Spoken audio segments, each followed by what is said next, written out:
그리스도 재림에 대한 미혹.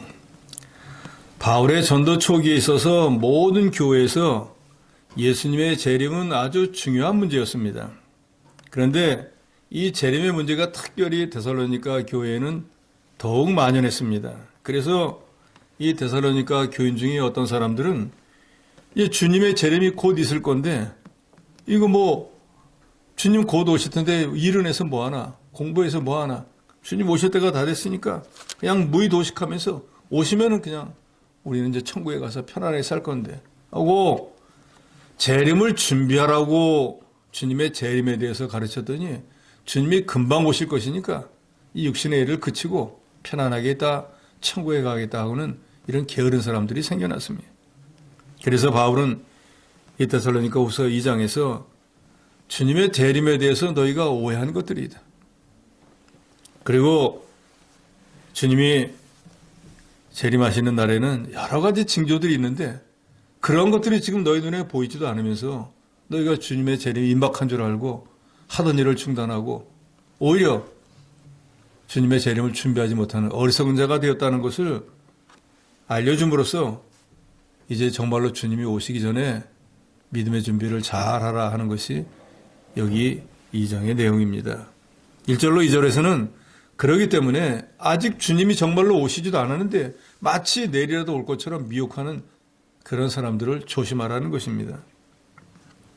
1절에 보면 형제들아 우리가 너에게 구하는 것은 우리 주 예수 그리스도의 강림과 우리가 그 앞에 모임에 관하여 영으로나 또는 말로나 또는 우리에게서 받았다는 편지로나 주의 날이 이르렀다고 해서 쉽게 마음이 흔들리거나 두려워하거나 하지 말아야 한다는 것이라.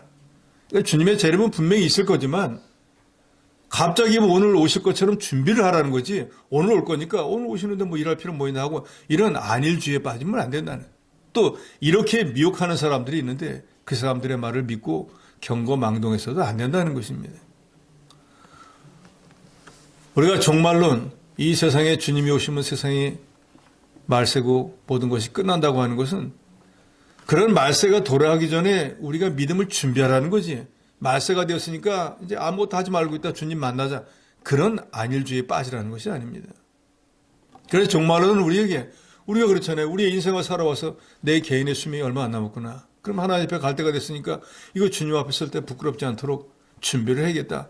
라고 생각을 해야지. 아니 뭐 이왕에 여기까지 왔는데 뭐 준비한다고 뭐가 되나? 뭐 이런 데로 가서 되지 뭐. 상 안 받으면 되지. 같이 책망 받으면 되지. 이런 막가파식 생각을 해서는 안 된다 그 말이에요. 주님은 분명히 오십니다.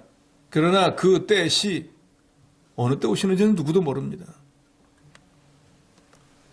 그러면 주님이 다시 오신다고 하는 것은 이미 우리가 아는 것처럼 우리 1장에서 상고했지만 우리가 주를 위해서 복음을 위해서 하나님 교회를 위해서 이런저런 수고를 하고 봉사도 하는데 여러 가지 환난과 핍박을 당하지만 분명히 다시 오시는 주님께서 우리가 행한 모든 것을 다 아시고 공의로 심판해서 칭찬할 사람은 칭찬하고 또 책망할 사람은 책망할 걸 아시기 때문에 알고 있기 때문에 우리는 이 땅에서 이런 수고 고난당하는 거 하나도 두려워하지 않습니다. 왜요?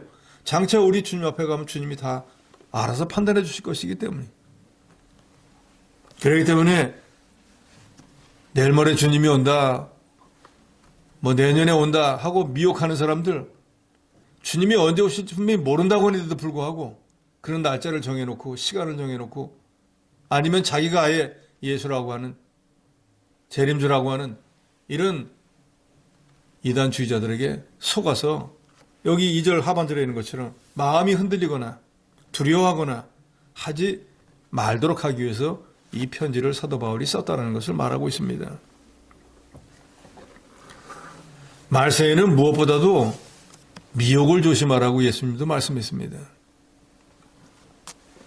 미혹하는 사람들의 목적은 뭡니까? 바른 진리에서 돌이키게 하는 거예요. 돌이키게 하는 목적은 뭐예요? 자기를 따르게 하는 거예요. 자기를 따라서 자기 종을 삼고 그 사람 가진 거 다 빼앗으려는 게 그 사람들의 목적이에요. 그래서 마태복음 24장 26절에 보면 예수님께서 사람들이 너에게 말하되 보라 그리스도가 광야에 있다 해도 나가지 말고 보라 골방에 있다 해도 믿지 말라. 주님은 언제 어느 때 온지 모르는데 야 그리스도가 광야에 계시더라 하면 그 말 듣고 나가보지 말고 골방에 있다고 해도 그런 말 믿지 말라는 거예요. 우리는 분명한 주님의 약속을 알잖아요.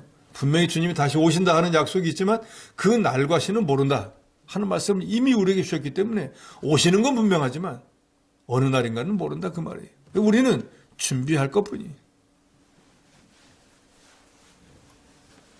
미혹의 역사가 있을 때 거기 한번 가보자 하면은 그 미혹 악령의 마귀에게 빠지게 됩니다. 마귀는 불순종하는 자를 어떤 방법으로도 끌고 가서 미혹해서 마귀가 미혹하는 목적은 뭐예요? 멸망시키기 위한 거예요. 그럴 때 마귀는 그저 세상의 말을 가지고 미혹하는 게 아닙니다. 성경에 위반되는 말로 성경처럼 얘기하는 거예요. 그래서 우리가 그런 사람을 사입이라 그러잖아요. 정말인 것처럼 느껴지는 거예요. 오늘날 이단들도 자기 말로 하지 않습니다. 성경 구조를 다 따가지고 그 중에서 그 말을 교묘히 변조해서 그것이 자기에게 된 것이다. 이 말대로 해야 된다라고 주장하지 않습니까? 그렇기 때문에 우리가 바른 성경 진리를 깨달아야 되고 깨달은 그 진리를 잘 순종해 나가야 됩니다. 재림에 대한 확실한 영적 지식을 가지고 있으면 우리는 어떤 경우에도 어떤 미혹도 받지 않습니다. 재림에 관해서는. 그러잖아요. 어디 예수가 나타났다. 말이 안 되는 소리잖아요. 주님이 나타나시려고 하면 어떤 일이 있어요? 천사장의 나팔 소리가 있어야 되고 주님이 우리 눈으로 볼 수 있도록 구름을 타고 오셔야 돼요. 그런데 그런 일이 없는데 갑자기 어디 예수가 나타났다. 말이 안 되는 소리잖아요.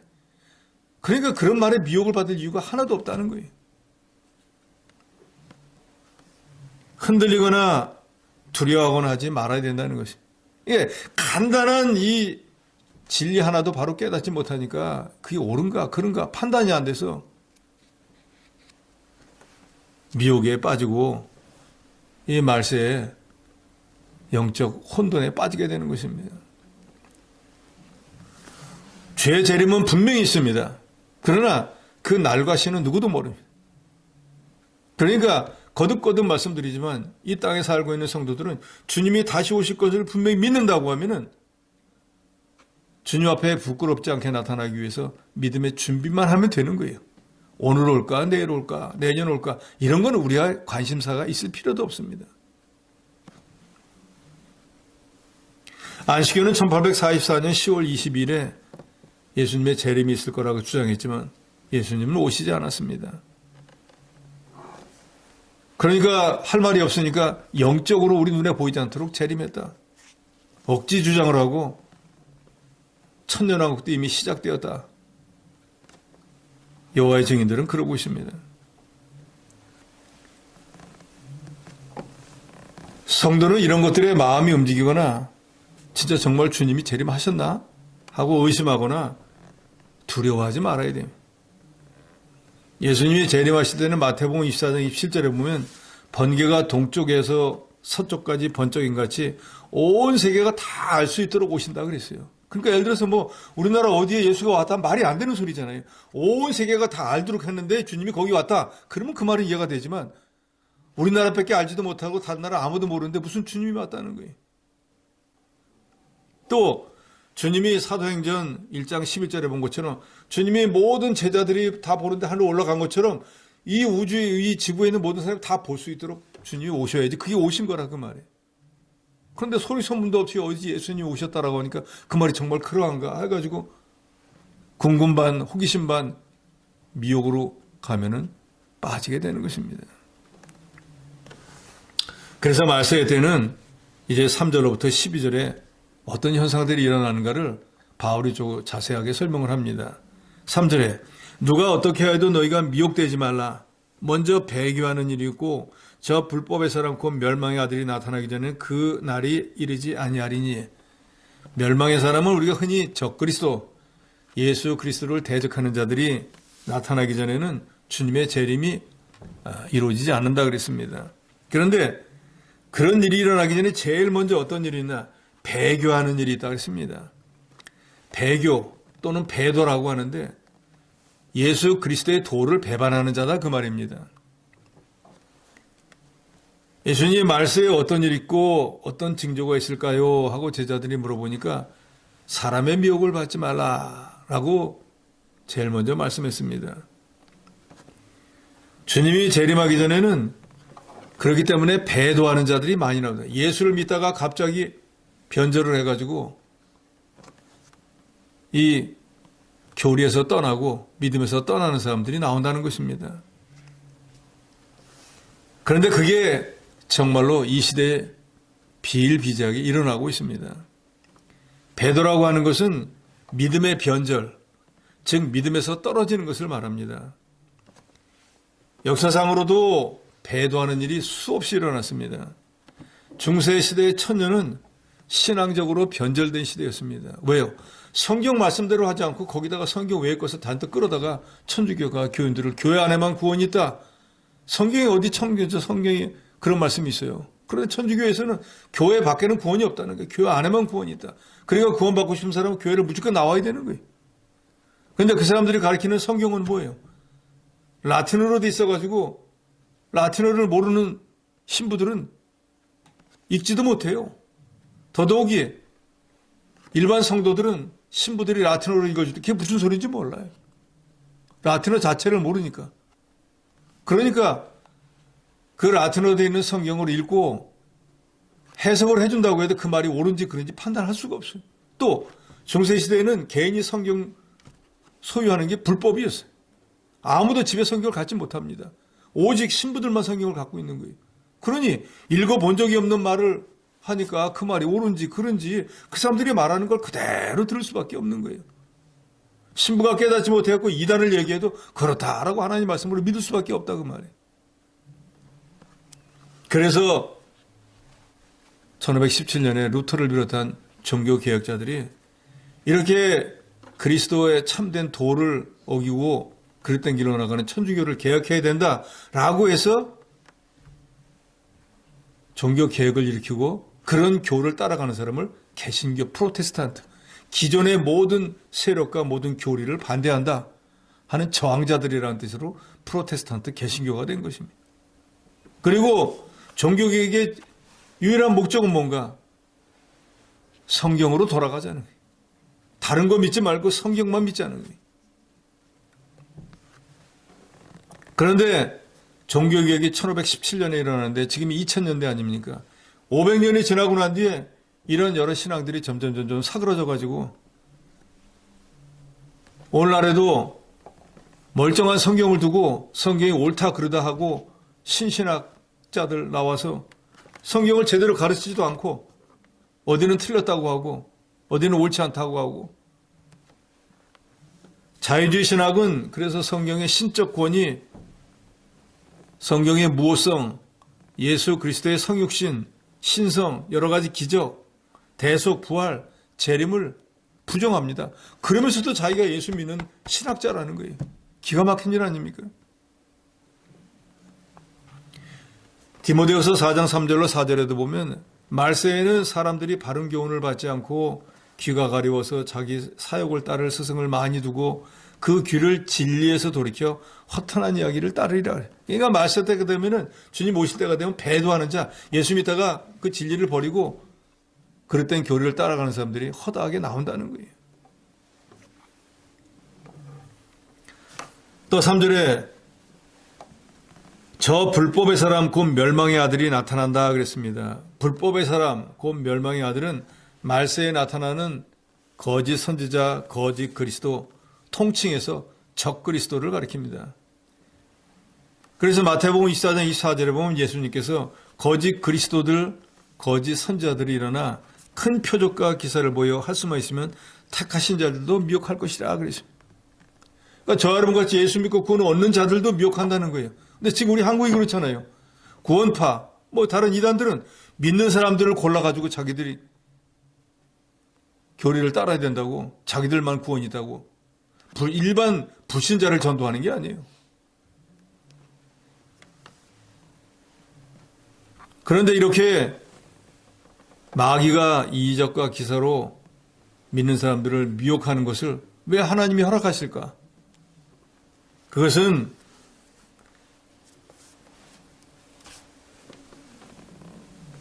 하나님께서 정말로 예수 믿는 사람이 그리스도 구속의 은혜를 깨닫고 하나님의 말씀대로 순종하는 삶을 사는가 시험하시기 위한 거예요.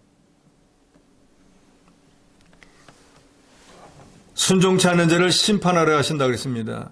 대적하는 자라고 한 것은 하나님과 복음 진리 참된 교회를 대적하는 자들이기 때문이에요. 그러니까 적그리스도는 하나님을 회방하고 성도를 핍박하는 자들입니다. 그래서 이런 사람들은 악한 정치가일 수도 있고 자기를 높이 하나님의 성전에 앉아 자신을 하나님의 대행자, 자기가 예수 아니면 아예 하나님이라고 하는 이단자들을 가리킬 수도 있습니다. 4절에 보면 그는 대적하는 자라 신이라고 불리는 모든 것과 숭배함을 받는 것에 대항하여 그 위에 자기를 높이고 하나님의 성전에 앉아 자기를 하나님이라고 내세우느니라. 여러 이단의 괴수들이 다 자기가 예수 그리스도고 결국은 자기가 하나님이라고 하지 않습니까? 자기를 믿어야 자기 교회에 와야 구원을 얻을 수 있다고 하다가 그 사람이 죽고 난 뒤에 부활도 못해요. 그렇게 떵떵거리더니 죽고 난 뒤에 한 사람도 지금까지 부활 못했어요. 예수님은요, 사흘 만에 부활하셨잖아요. 그게 바로 예수님이신 하나님과 인간의 이 자기가 하나님이라고 주장하다가 죽은 사람들의 차이인 거예요.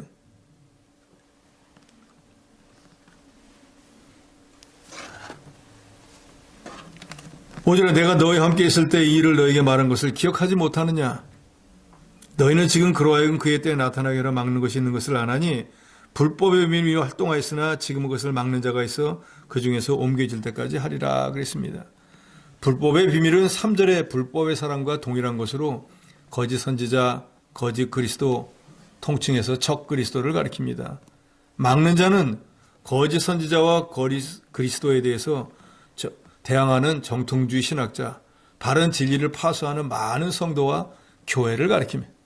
이단자들이 많이 나왔지만 그거에 대항해서 싸우는 참된 진리를 가르치고 행하는 교인과 교회가 있기 때문에 아직까지 그런 것들이 세상을 온전히 정복하지는 못하고 있는 거예요.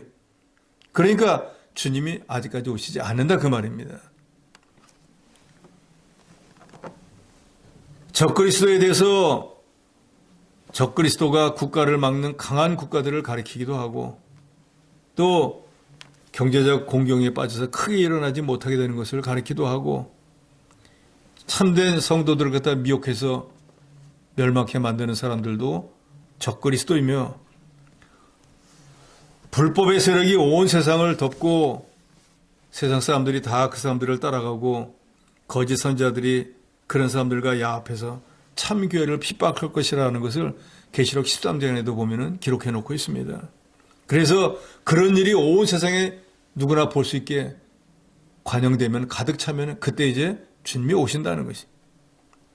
그래서 그때 예수님께서 어떤 일을 하시는가? 8절에 그때 불법한 자가 나타나니 적그리스도가 나타나서 온 세상을 어지럽히는 그때 주 예수께서 그 입의 기운으로 그를 죽이시고 강림하여 나타나심으로 패하리라.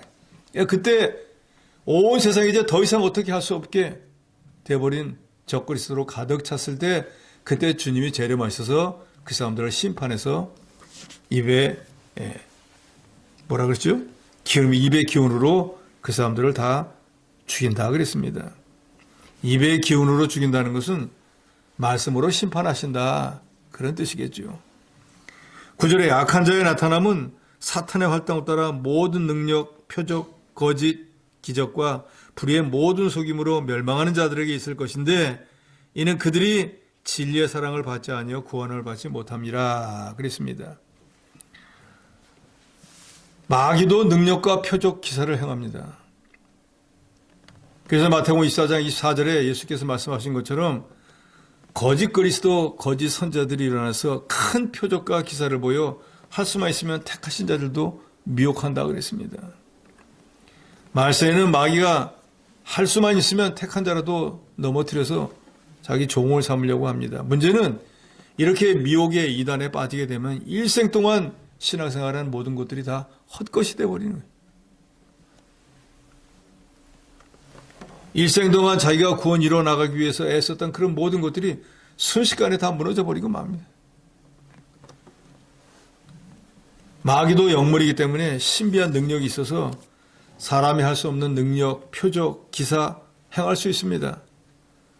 그렇기 때문에 이적을 좋아하면 마귀 미혹을 받기 쉽고, 미혹을 받지 않으면 이런 능력과 표적, 기사 따라가지 말고 말씀을 따라가야 됩니다. 바리새인들이 왔고 예수님에게 뭔가 또 이적을 보여주세요, 표적을 보여주세요 하니까 예수님이 뭐라 그래요? 요나의 표적밖에 보여줄 게 없다고 그랬잖아요. 특별히 무슨 기도의 제목이 있어가지고 본 교회를 떠나서 산에 깊숙한 데 가서, 높은 데 가서 하나님 앞에 간절히 기도하는 거 좋을 수 있습니다. 그런데 어떤 사람은 이 예배당에서 기도하면 안 되고 꼭 기도원에 가서 기도해야 응답받는다고 착각하는 사람이 있는 거예요. 하나님은 온 천지에 계시지 않은 곳이 없고 이 교회의 머리로 계셔요.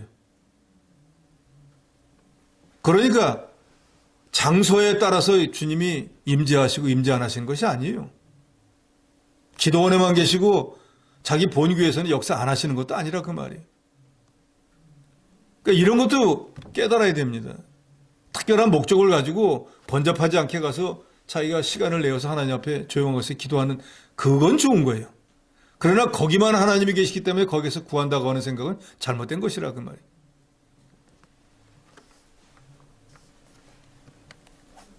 10절에 불의의 모든 속임으로 멸망하는 자들에게 있다 그랬습니다. 거짓 선지자들, 거짓 그리스도, 적그리스도는 사람들을 속입니다. 이단도 다 정통교인들을 속이는 거잖아요. 14만 4천 명만 구원받을 수 있다라고 하는 것은 그것은 상징적으로 보여주는 거지 꼭 14만 4천 명이고 14만 4천 1번째 되는 사람 구원 못 받는다는 뜻이 아니에요. 그런데 구원파는 그렇게 얘기하잖아요. 자기들만이라는 거예요.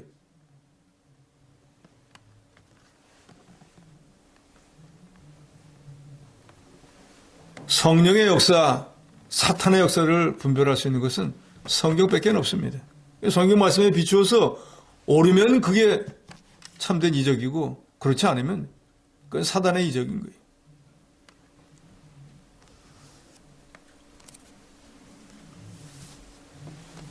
그러면 이 말세에 대해 어떤 사람이 미혹을 받게 되고 마귀는 어떤 사람을 미혹하는가? 11절 12절에 있습니다. 이 말씀 같이 읽도록 합니다. 2절입니다. 시작.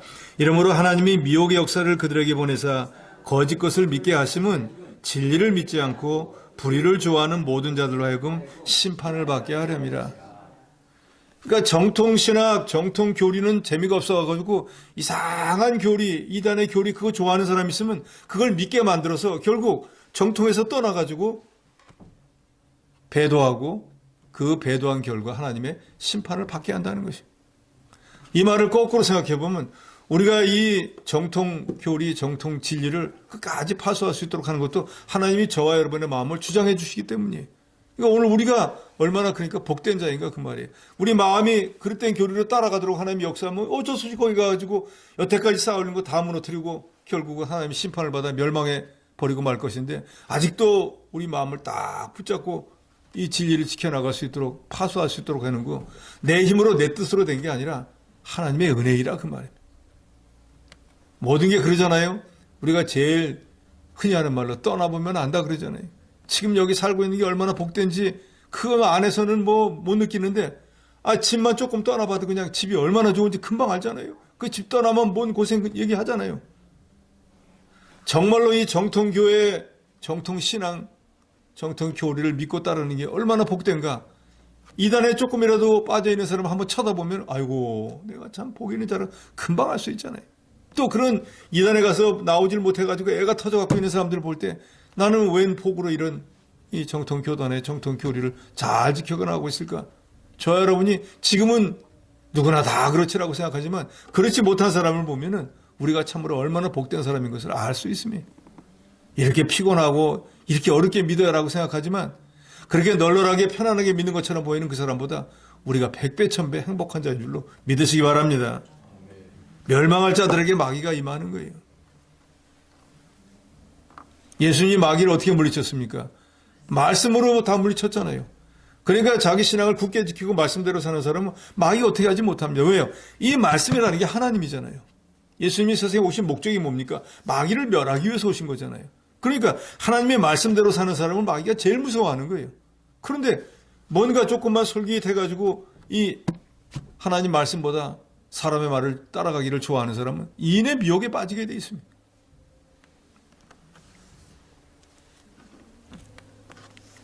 (13절로) (17절에는) 마귀의 역사를 이기시는 사람이 어떤 사람인가를 바울이 설명하고 있습니다.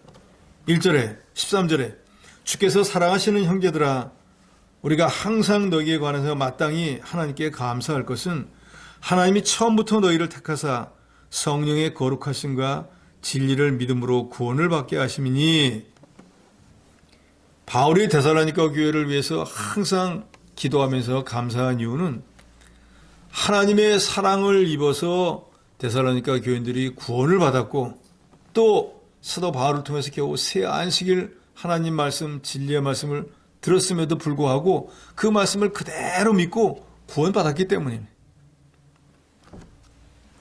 불의에 유혹되어서 멸망하는 사람들도 많은데 데살로니가 교인들은 하나님의 택정함을 입은 사람으로서 진리를 믿는 선물을 받았고, 하나님이 구원해 주시고 멸망하는 일에 참여하지 않았기 때문에 바울이 처음부터 너희를 택하사 성령의 거룩하심, 진리를 믿고 구원받게 한 이것에 대해서 마땅히 하나님께 내가 너희를 생각할 때마다 감사한다 그랬습니다.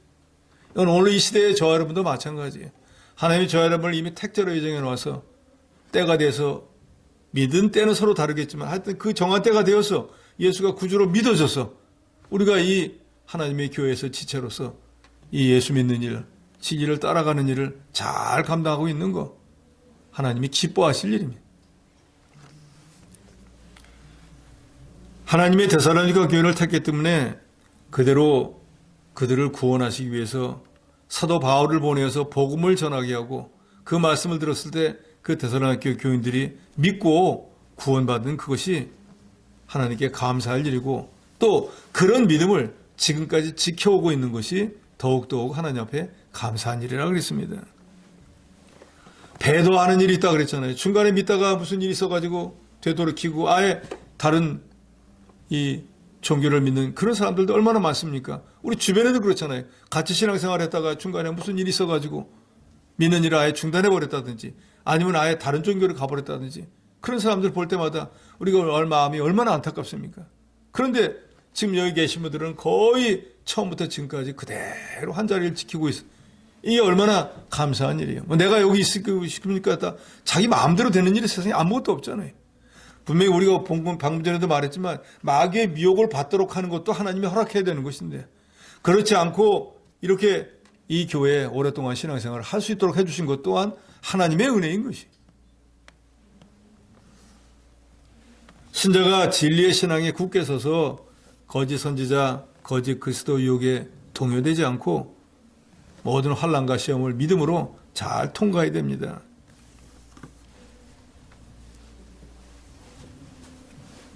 왜 그렇습니까?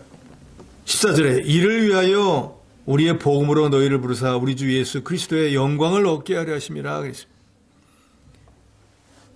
사도 바울은 항상 성도들에게 가르치는 이 말씀의 끝은 뭐예요? 예수 그리스도를 믿고 선한 싸움을 잘 싸워서 운동장에서 달리는 사람이 상받기를 사모하면서 1등으로 달리려고 애쓰는 것처럼 그렇게 선한 싸움, 믿음의 다른 박질을 잘해서 주님 앞에 섰을 때 영광을 받으라는 거예요.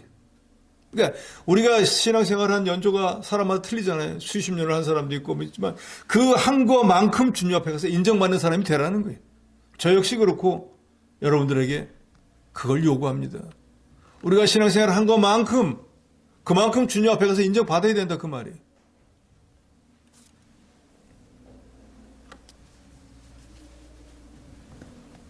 그런 사람들, 믿음의 선한 싸움을 싸우고 진리의 편에 서서 하나님 말씀대로 살려고 하는 사람, 그런 사람은 마귀가 미혹하지 못합니다.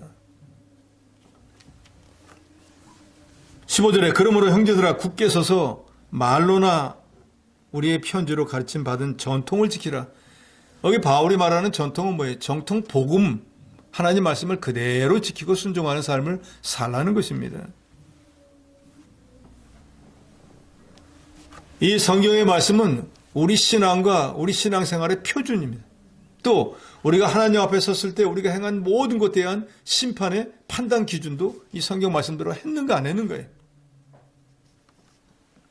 우리가 구원받은 것도, 우리가 신앙생활을 하고 있는 것도, 지금까지 이 정통신앙을 지킬 수 있었던 것도 우리 힘과 능력과 수단과 방법으로 된 것이 아니고 전적으로 하나님의 은혜로 되어진 것이에요. 그러니까 데살로니가 교인들이 사도 바울로부터 복음을 받고 그 복음을 끝까지 잘 지키고 하나님 말씀대로 살려고 애썼기 때문에 분명히 주 예수 그리스도께서 영광을 얻으시고 그 예수 그리스도를 믿고 그 주님을 위해 살았던 데살로니가 교인들도 하나님 앞에 섰을 때는 같은 영광을 누리게 될 것이라는 것입니다. 16절에 우리 주 예수 그리스도와 우리를 사랑하시고 영원한 위로와 좋은 소망을 은혜로 주신 하나님 우리 아버지께 너희 마음을 위로하시고 모든 선한 일과 말과 굳건하게 하시기를 원하노라 그랬습니다. 이 말은 지금 데살로니가 교회에 거짓 선지자들, 거짓 그리스도라고 하는 사람들이 나타나서 주님이 금방 올 거야. 그러니까 세상에 이런 잡다한 일 할 거 없이 오늘이라도 올지 모르니까 편안하게 살다 가자 하고 미혹하는 사람들, 아니면 말세 때 적그리스도가 나타나서 정말로 정통신앙에 있었던 사람들을 다 미혹해가지고 자기 사람으로 만들어 멸망시키려고 하는 이런 일들이 일어날 때 우리는 그런 것을 보고 마음이 흔들리거나 두려워하거나 하지 말아야 됩니다. 오직 주님이 오실 때에는 말세에 전무후무한 대환란이 있을 것이고 또 설령 주님이 오신다고 하면 모든 세계가 다 볼 수 있도록 주님이 분명히 임하신다고 했기 때문에 이런 몇 가지 지식만 분명히 갖고 있다고 할지라도 거짓 그리스도, 거짓 선지자들이 나타나서 주님이 오셨다고 미혹하고 여기에 주님이 있다고 해도 믿지 않을 것입니다. 그런데 정말로 데살로니가 교회에서는 이때는 복음이 전해진 지 얼마 되지도 않았고 또 사도 바울과 같이 훌륭한 교리를 가르쳐주는 사람이 없었기 때문에 그저 몇몇 아는 사람들이 와가지고 이렇다 저렇다 하면 이 신앙에 또 믿음의 깊이가 없기 때문에 배운 게 많이 없으니까 이게 그러한가 또 저러한가 하고 미혹을 받을 수밖에 없었습니다. 오늘 이 시대에도 그렇기 때문에 우리 교회 교인들도 이 교리에 대해서도 좀 딱딱하고 재미가 없더라도 이 교리라고 하는 건 어떻게 보면 신앙인의 뼈대와 같은 거예요. 뼈가 약하면은 이게 운동할 때도 그렇고 앉아있을 때도 힘들고 한 것처럼 미혹이 올 때 넘어갈 수밖에 없습니다. 그래서 우리가 대소요리 문답, 사도신경의 의미, 주기도문의 뜻, 최소한도 이런 것들에 대해서 분명히 알아야 돼요. 무슨 내용인지를. 그런데 이 시대에는 그런 걸 가르치면 전부 머리 아프다고 하고 잠온다고 하고 잘 가르치질 않고 배우려고도 하지 않습니다. 그러니까 결국은 귀에 듣기 좋은 소리만 들으려고 하니까 말세 현상들처럼 자기 귀에 듣기 좋은 소리 하는, 예화 많이 하는 그런 목사님은 설교 잘한다고 생각하고 회개하라, 말세가 가까웠다, 믿음의 준비를 해야 된다, 선한 싸움을 싸워야 된다 라고 하면 골치 아프고 딱딱하고 재미없다고 듣지 않습니다. 가뜩이나 거기다가 무슨 죄를 회개하라, 심판이 가까웠다라고 하면 아예 듣기 싫어합니다. 이것은 지금 시대뿐만 아니라 구약 시대에도 그랬어요. 이사야, 에레미야, 에스겔 선지자는 수십 년씩 하나님의 일을 했는데 그 사람들이 가서 복음을 전하고 그 사람들이 죄에 대한 심판을 전할 때 누구라도 듣지 않았습니다. 그런데 그 사람들이 누구예요? 다 예수 믿는 사람들이에요. 그런데 그 시대에 보면 그 사람들은 다 배도한 사람들이에요. 왜요? 다 우상을 섬기러 가버렸잖아요. 껍데기는 하나님 앞에 나와가지고 유월절 지켜, 예물 갖고 와, 안식일 성수한다고 하면서 방구석에 돌아가면은 자기 우상을 섬기고 벽에다 그림 그려놓고 온 나라, 온 백성들이 다 그랬잖아요. 배도라는 게 뭐예요? 주님의 뜻을 떠나는 거예요. 몸만 아무리 예배당에 왔다 갔다 하고 한다도 실제로는 우상을 섬긴다고 하면 그건 배도한 거예요. 오늘 이 시대도 마찬가지입니다. 교회 직분도 갖고 있고 교회 충성한다고 하면서도 자기가 가진 어떤 개인적인 어떤 그거가 더 자기를 지배한다고 하면 그것은 보이지 않는 우상에게 이미 빠진 거예요. 그게 바로 배도인 거예요.